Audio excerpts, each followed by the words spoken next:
Assalamualaikum warahmatullahi wabarakatuh. My name is Muhammad Firdaus Iqbal Pradana, and this video is for the final exam in Theory of Literature course. Today, I'm going to talk about psychological theory by Abraham Maslow, holistic dynamic theory. Who is Abraham Maslow? Abraham Harold A. Maslow was an American psychologist who created Maslow's hierarchy of needs, a psychological theory of health based on satisfying innate human needs as a priority, culminating in self-actualization. Born in Manhattan, New York on April 1st, 1908. Next is Maslow's view of motivation. Maslow's theory of personality rests on several basic assumptions regarding motivation. First, Maslow adopted a holistic approach to motivation. It assumes that the whole person is constantly being motivated by one need or another, meaning that human motivation cannot be reduced to a single factor or protected function. Second, motivation is usually complex, meaning that a person's behavior may spring from several separate motives. Moreover, the motivation for a behavior may be unconscious or unknown to the person. A third assumption is that people are continually motivated by one need or another. When one need is satisfied, it ordinarily loses its motivational power and is then replaced by another need. Another assumption is that all people everywhere are motivated by the same basic needs. A final assumption concerning motivation is that needs can be arranged on a hierarchy. Hierarchy of needs. These concepts assume that a lower level needs must be satisfied or at least relatively satisfied before higher level needs become motivators. The five needs composing this hierarchy are cognitive needs, meaning that they have a striving or motivational character. These needs, which Maslow often referred to as basic needs, can be arranged on a hierarchy or staircase. The first is physiological needs. The most basic needs of any person are physiological needs, including food, water, oxygen, maintenance of body temperature, and so on. Physiological needs are the most prepotent of all. Perpetually hungry people are motivated to eat, not to make friends or gain self esteem. Physiological needs differ from other needs in at least two important respects. First, they are the only needs that can be completely satisfied or even overly satisfied. Second characteristic peculiar to physiological needs is their recurring nature. After people have eaten, they will eventually become hungry again. They constantly need to replenish their food and water supply. The second is safety needs. When people have partially satisfied their physiological needs, they become motivated by safety needs, including physical security, stability, dependency, protection, and freedom from threatening forces such as war, terrorism, illness, fear, anxiety, danger, chaos, and natural disasters. Safety needs differ from physiological needs in that they cannot be overly satiated. People can never be completely protected from meteorites, fires, floods, or the dangerous acts of others. The third is love and belongingness needs. After people partially satisfy their physiological and safety needs, they become motivated by love and belongingness needs, such as the desire for friendship, the wish for a mate and children, the need to belong to a family, a club, a neighborhood, or a nation. The fourth is esteem needs. To the extent that people satisfy their love and belongingness needs, they are free to pursue esteem needs, which include in self-respect, confidence, competence, and the knowledge that others hold them in high esteem. Maslow identified two levels of esteem needs: reputation, which is the perception of the prestige, recognition, or fame person has achieved in the eyes of others. And self-esteem is a person's own feeling of worth and confidence. Self-esteem is based on more than reputation. In other words, self-esteem is based on real competence and not merely on others' opinion. Once people meet their esteem needs, they stand on the threshold of self-actualization, the highest need recognized by Maslow. And the fifth is self-actualization needs. When lower level needs are satisfied, people proceed more or less automatically to the next level. However, once esteem needs are met, they do not always move to the level of self-actualization. Originally, Maslow assumed that self-actualization needs become potent whenever esteem needs have been met. Self-actualization needs include self-fulfillment, the realization of all one's potential, and a desire to become creative in the full sense of the word. People who have reached the level of self-actualization become fully human, satisfying needs that others merely glimpse or never view at all. In addition to these five cognitive needs, Maslow identified three other categories of needs: aesthetic, cognitive, and neurotic. The satisfaction of aesthetic and cognitive needs is consistent with the psychological health, whereas the deprivation of these two needs result in pathology. Neurotic needs, however, lead to pathology whether or not they are satisfied. Number one is aesthetic needs. Unlike cognitive needs, aesthetic needs are not universal, but at least some people in every culture seems to be motivated by the need for beauty and aesthetically pleasing experiences. People prefer beauty to ugliness, and they may even become physically and spiritually ill when forced to live in squalid, disorderly environments. Number two is cognitive needs. Have you ever had the desire to know, solve mysteries, understand, and be curious? Maslow called these desires as cognitive needs. When cognitive needs are blocked, all needs on Maslow's hierarchy are threatened. That is, knowledge necessary to satisfy each of the five cognitive needs. And number three is neurotic needs. By definition, neurotic needs are non-productive. They perpetuate an unhealthy style of life. I have no value in the striving for self-actualization. Neurotic needs are usually reactive. That is, they serve as compensation for unsatisfied basic needs. General discussion of needs. The more a lower level needs is satisfied, the greater the emergence of the next level need. Number one is reverse order of needs. Even though needs are generally satisfied in the hierarchical order, occasionally they are reversed. For some people, the drive for creativity, which is a self-actualization need, may take precedence over safety and physiological needs. An enthusiastic artist may risk safety and health to complete important work. Next is unmotivated behavior. Maslow believed that even though all behaviors have a cause, some behaviors are not motivated. In other words, not all determinants are motives. Some behavior is not caused by needs but by other factors, such as conditioned reflexes, maturation, or drugs. Motivation is limited to the striving for the satisfaction of some need. Much of what Maslow called expressive behavior is unmotivated. Next is expressive and coping behavior. Maslow distinguished between expressive behavior and coping behavior. A. Expressive behavior is often an end in itself and serves no other purpose than to be. It is frequently unconscious and usually takes place naturally and with little effort. It has no goals or aim, but is merely the person's mode of expression. B is coping behavior. On the other hand, coping behavior is ordinarily conscious, effortful, learned, and determined by the external environment. It involves the individual's attempt to cope with the environment, to secure food and shelter, to make friends, and to receive acceptance, appreciation, and prestige from others. Coping behavior serves some aim or goal, although not always conscious or known to the person, and it is always motivated by some deficit needs. And last is deprivation of needs. Lacks of satisfaction of any basic needs leads to some kind of pathology. Deprivation of physiological needs results in malnutrition, fatigue, loss of energy, obsessions with sex, and so on. Threats to one's safety lead to fear, insecurity, and dread.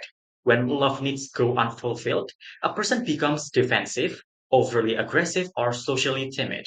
Lack of esteem results in the illness of self-doubt, self-depreciation, and lack of confidence.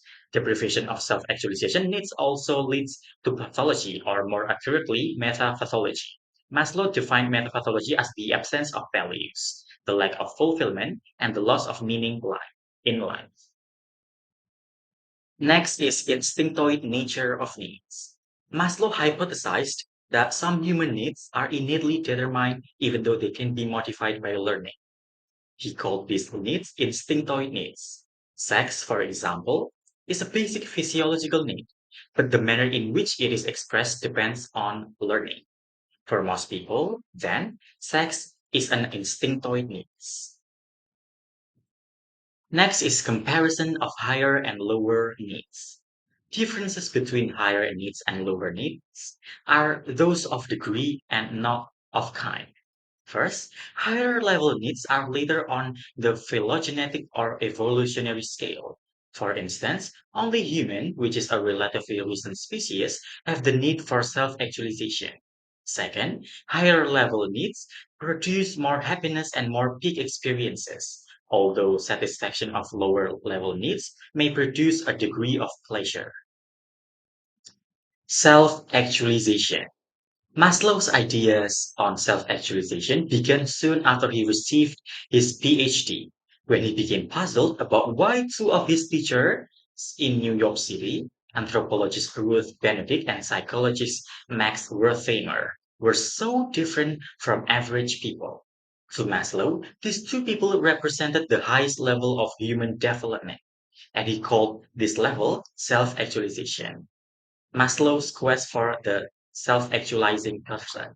Maslow faced obstacles in his quest for whom now he called the self-actualizing person.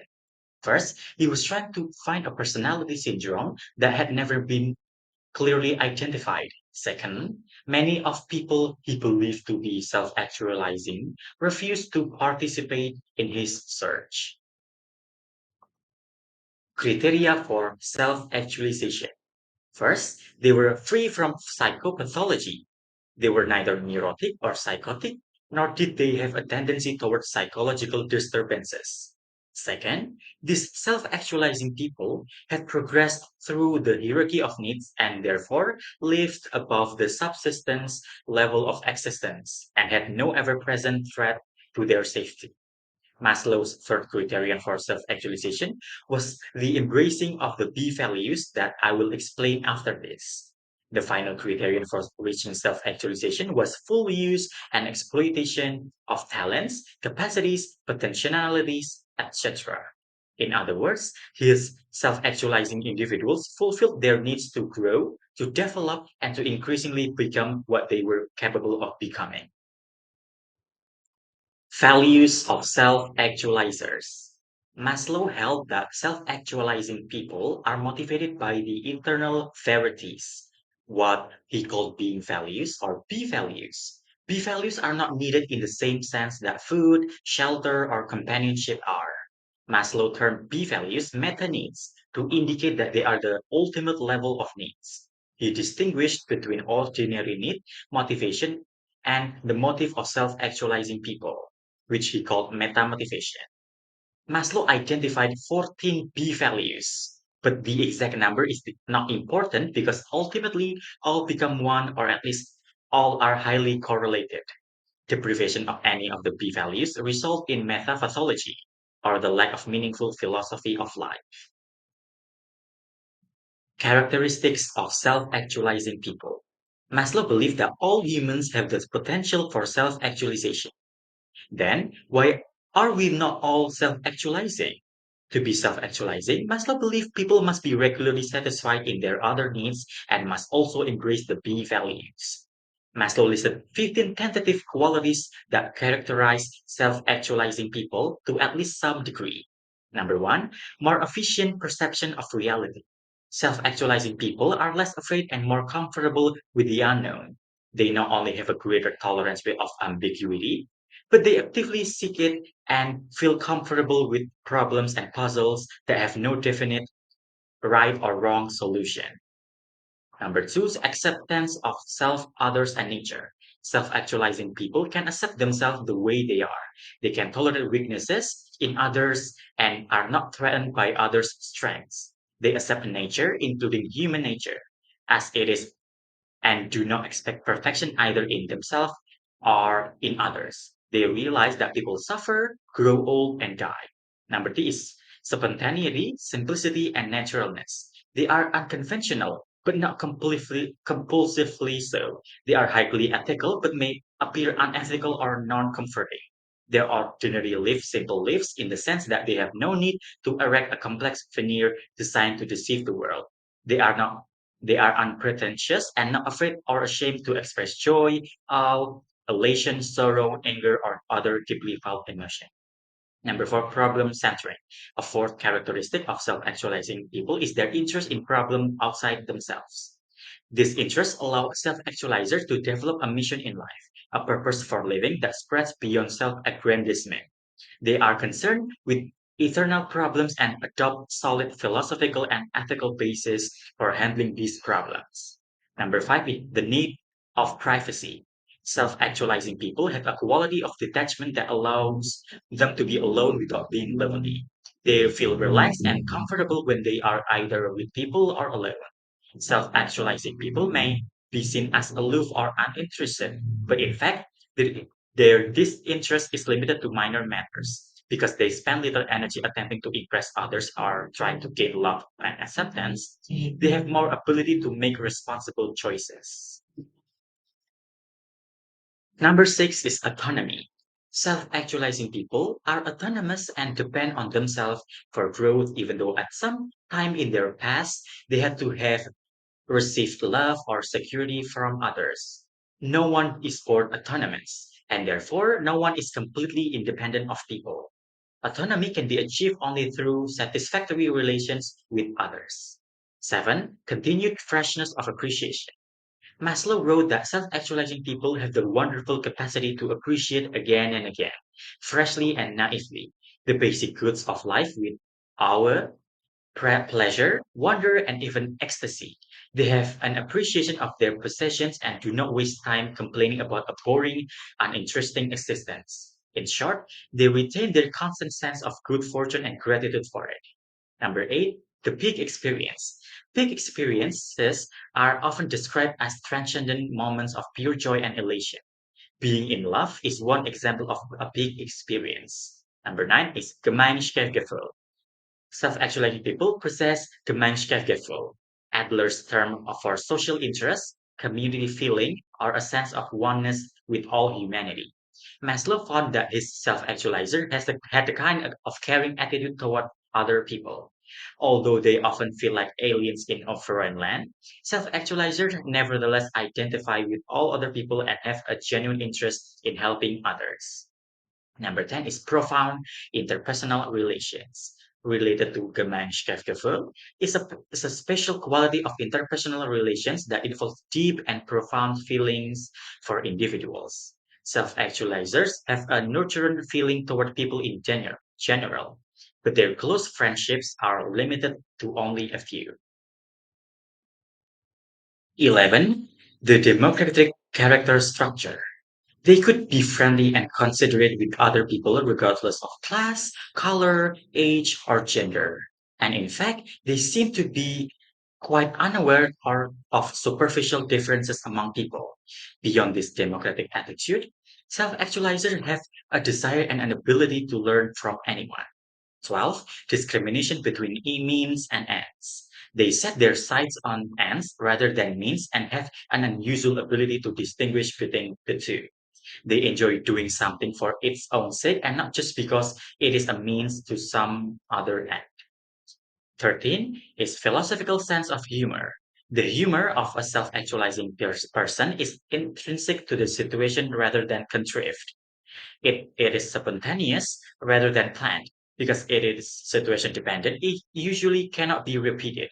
For those who look for examples of philosophical sense of humor, disappointment is inevitable. 14 is creativeness. Maslow suggested that creativity and self-actualization may be one and the same. Not all self-actualizers are talented or creative in the arts, but all are creative in their own way. They have a keen perception of truth, beauty, and reality. And 15, resistance to enculturation. A final characteristic identified by Maslow was resistance to enculturation. Self-actualizing people have a sense of detachment from their surroundings and are able to transcend a particular culture. They are neither antisocial nor consciously non-comforting. Last but not least, love, sex, and self-actualization. Before people can become self-actualizing, they must satisfy their love and belongingness needs. It follows then that self actualizing people are capable of both giving and receiving love and are no longer motivated by the kind of deficiency love or de love common to other people. Self actualizing people are capable of be love, that is, love for the essence of being of the other. Because self actualizers are capable of deeper level of love, Maslow believed that sex between two belovers often become a kind of mystical experience. Although they are lusty people, fully enjoying sex, food, and other sensuous pleasures, self actualizers are not dominated by sex. They can more easily tolerate the absence of sex because they have no deficiency need for it. I think that's all from me. I apologize if there are mispronunciations or words and other mistakes. Thank you for your time. Wassalamualaikum warahmatullahi wabarakatuh.